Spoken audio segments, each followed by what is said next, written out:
Bonjour à tous et bienvenue dans cette nouvelle vidéo de préparation à la certification Java, dans laquelle nous allons parler des collections concurrentes. Les collections, elles ne sont généralement pas thread safe, donc en cas d'accès concurrent, la cohérence des données, elle n'est pas garantie, et voire même on a certaines actions qui ne sont pas fonctionnelles. Dans ce cas, on a des exceptions du type concurrente, modification, exception. Pour simplifier le travail du développeur, et qu'il n'ait pas à synchroniser lui-même les collections, donc étendre et ajouter des blocs synchronized, Java a introduit les collections synchronisées. Il est conseillé d'utiliser une classe synchronisée dès lors qu'une collection est accédée en multithread. Les collections synchronisées, les voilà. Et si on les classe par catégorie, donc les maps, les sets et listes, ça nous donne pour les maps la concurrente hmap et la concurrente skiplist map. Pour le set, le copy on write RSet et le concurrent skiplist set. Pour la liste, on a le copy on write ERList. J'ai mis en gras skiplist et copy on write. Donc ça, ce sont des indices qui vont nous révéler la nature de la collection. Skiplist, ça indique qu'une collection est ordonnée.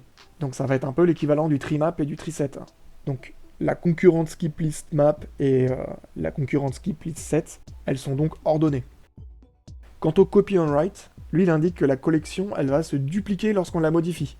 Donc ça c'est une technique assez classique, et ça permet d'itérer sur une liste pendant que d'autres threads la modifient, puisque ce qu'on parcourt, c'est en fait quelque part une ancienne version de la liste.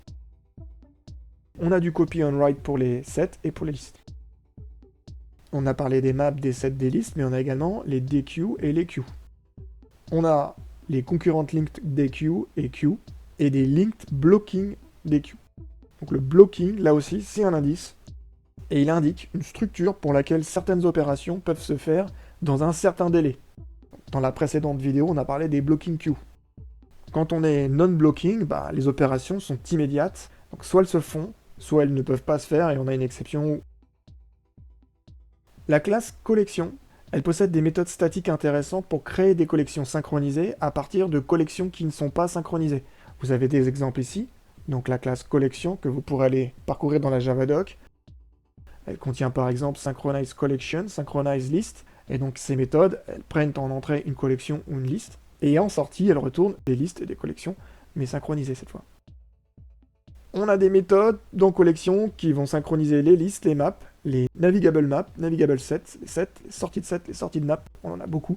Ce qu'on vient de voir, c'est qu'on a à la fois des types de collections disponibles qui gèrent la synchronisation, donc c'est les concurrentes collections, mais on vient de voir aussi qu'on a les synchronized collections, donc on peut utiliser collection pour créer à partir d'une collection non synchronisée, une collection synchronisée en utilisant une des méthodes statiques synchronized. Donc alors, quelle voie choisir? Ça va dépendre des cas, comme toujours, mais ce qu'il faut savoir, c'est que les collections qu'on va récupérer en faisant collections.synchronize map, etc., elles sont pas aussi synchronisées que les collections spécialisées, donc les concurrentes collections.